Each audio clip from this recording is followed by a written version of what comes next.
Olá, meus amigos, sejam muito bem-vindos a mais um Fala Coração. Aqui você vai poder compartilhar tudo aquilo que está dentro do seu coração. Hoje vamos falar sobre o livro de Joel 2,12.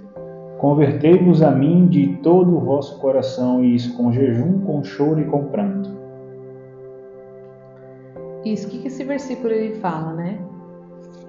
Convertei a mim o seu coração, com jejum, choro e pranto. Geralmente, quando a gente entra num processo de ou divórcio, ou a gente perde alguém, ou acontece alguma situação que às vezes a gente fica sem comer, a gente fica chorando, a gente fica por causa da outra pessoa.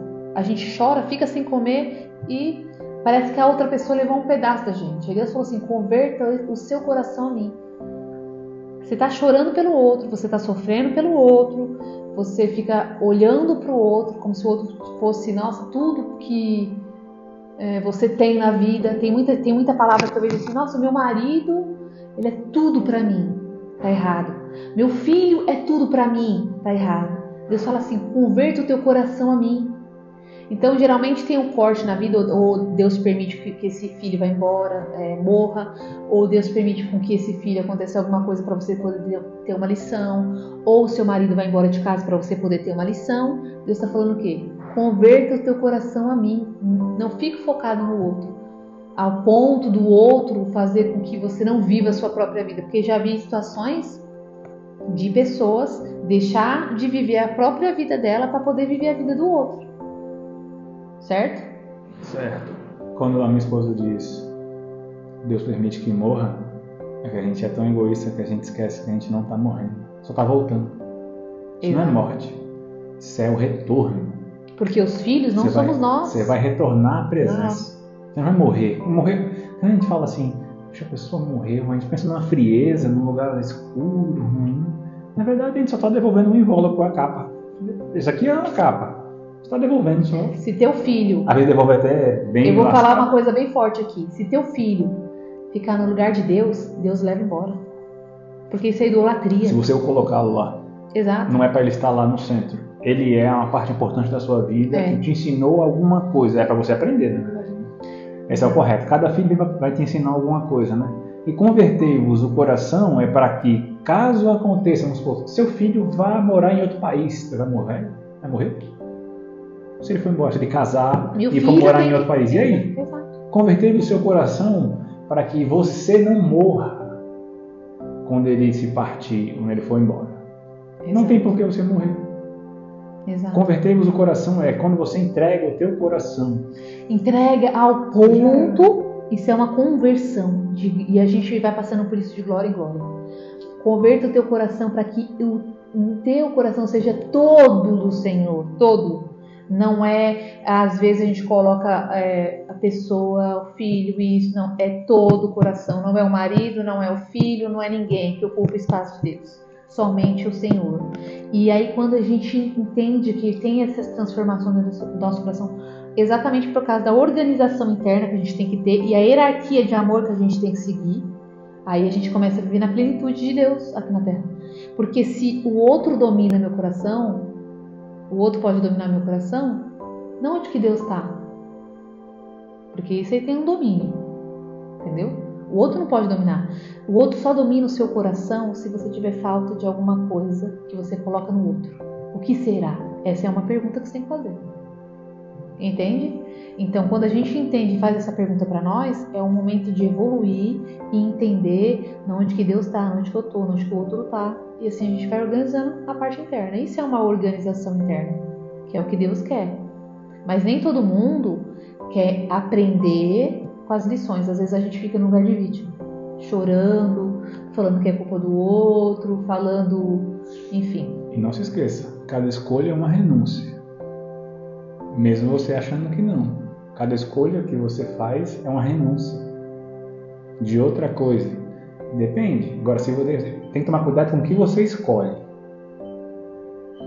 Quando você escolhe se afastar da presença, É uma renúncia a não querer a sabedoria e a presença de Deus e saber o que você nasceu para você fazer nessa terra. Então essa escolha, essa renúncia pode te levar por um caminho muito ruim da sua vida em que você vai sofrer muito e outras pessoas do seu lado vão sofrer muito, muito, muito. Uma pergunta que fizeram uma vez para mim, isso ficou muito na minha mente. E aí a pessoa falou assim: qual que é o seu primeiro pensamento do dia? Eu fiquei pensando, ele falou assim: o primeiro pensamento do dia tem que ser Deus. Porque se não for Deus, aquela pessoa está tomando o trono do seu coração.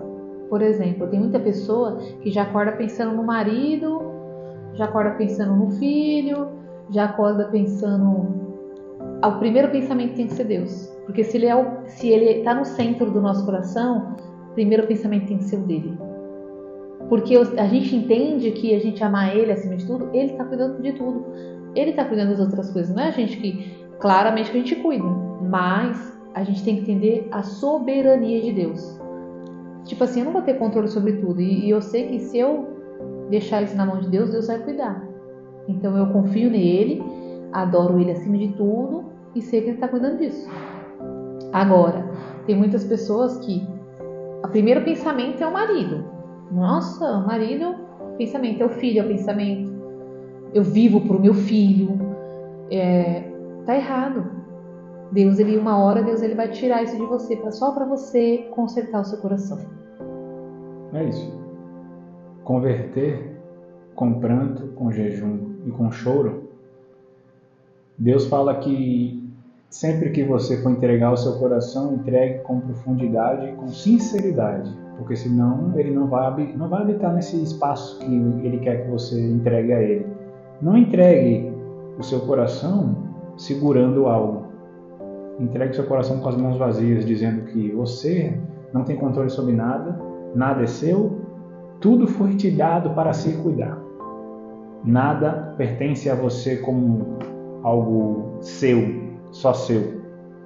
Tudo é de todo mundo e tudo é por Deus. Tudo é dele, tudo veio dele. Tudo veio dele, exatamente. Então, se eu tenho um filho, ele que me deu. E ele pode levar embora. Entendeu? É uma coisa profunda de falar, mas é uma coisa que a gente tem que viver. Toda mãe ela tem que entender que os filhos meus filhos não é meu, meus filhos é de Deus. E o que eu mais vejo na internet hoje em dia, meu filho é tudo pra mim. Gente, pelo amor de Deus, seu filho não é tudo pra você. Porque se seu filho for embora, você é quem? Você não se ama. Tu não se ama? Não existe sem meu filho? Teu filho não existia antes. Como é que era com você mesmo? Quem é que estava nesse espaço aí? Tinha alguém antes. Não é possível que seu filho, mesmo antes de nascer, você já estava com ele dentro de você, no seu coração. Impossível. Nem sabia que você seria mãe ou não. Você não sabia nem o seu destino. Será que você ia, daqui uma semana, com 18 anos, você ia cair e morrer? Não sabe. Como é que seu filho, depois que nasceu, virou a coisa mais importante para você? Isso aí é uma grande mentira dentro de você mesmo. Você é uma pessoa que você quer controlar a situação. Ou tem muitas mães também que faz com que eu criei meu filho para mim. Eu crio meu filho para mim. E aí não entende que você criar o seu filho para você é a pior burrada, porque você não deixa seu filho crescer, você tem um problema com excesso de proteger, o outro não cresce, você não cresce, fica um fio ligado no outro. Você precisa criar os seus filhos para Deus. Se colocando você como um sacerdote da sua casa, como um rei. Entre na sua casa e pense que você esposa ou marido, o marido é o rei, a esposa é a rainha. Você está criando dois príncipes, ou um príncipe e uma princesa, ou só uma princesa ou só um príncipe, para que no futuro eles virem a ser autoridade dentro das suas próprias casas. No futuro, quando eles saiam das suas casas, ele vai ter a própria família, a própria vida. Pense nele como um príncipe e que ele vai se tornar um rei. Como que esse rei será? Como você está criando esse príncipe, essa princesa? Como você está criando eles? Para que no futuro eles tomem conta de um castelo. A casa deles é um castelo. Eles são autoridades maiores dentro da casa deles. Eles são reis e rainhas. O que eles vão passar para as próximas gerações? O que você está ensinando para ele? É normal você, a partir do momento que seu filho sai de casa, cria-se algo na mente que é a síndrome de ninho vazio. A mãe, principalmente a mãe, né? A mãe é muito mais apegada ao filho porque nasce dela, né? Então ela fica com aquele sentimento de solidão. O meu filho foi embora. Meu filho já foi embora, e aí você cria tenta criar algo na sua cabeça como se fosse uma dependência emocional, né? Você quer colocar algo naquele buraco, naquele vazio. Toda falta tem um excesso. Geralmente mães que pegam o filho e colocam ele como segura o filho, é porque ela não teve o pai. Ou mães que seguram a sua filha, ela também está gerando a falta da mãe que ela não teve. Ela coloca na filha. Então, toda figura, ela coloca em algum buraco ali, em alguma falta. Então, a falta, que hoje em dia que a gente precisa é entender que precisa dessa organização e desse preenchimento para a gente poder ser maduro. A maturidade, ela só vem quando a gente entende isso. Que muitas mães, hoje em dia eu vejo mães e filhos, tudo disfuncional, exatamente porque eles não entenderam isso, coloca no outro. E aí os relacionamentos ficam tóxicos exatamente por causa dessa falta de organização interna, dessa consciência que eles precisam ter para poder amadurecer. E presta atenção, pai e mãe, seu filho não é criado para o mundo, seu filho é criado para Deus. Exato. Não é para o mundo. A gente sofre a influência do mundo toda hora, porque tem muito ataque, né? Sobre todo mundo, identidade, sexualidade, cultura, o que você pensar, entendeu? Tudo tem um tipo de manipulação. Aí fala assim, aí tem um versículo que fala assim: cria teu filho no caminho que deve andar. Tem muita mãe que leva só para a igreja. Vou levar só para o culto. Tá errado. O que a gente precisa é orientá-los quando eles forem tomar uma decisão, e quando a gente precisa ensinar os nossos filhos a ter intimidade com Deus. Ora, aconteceu a situação, filho, ora. Isso é ensinar o caminho certo. Ensinar o caminho certo não é você levar meu filho para a igreja. Claro que eles acabam escutando, e às vezes eles acabam virando religioso. É isso que eles aprendem, a ser religioso.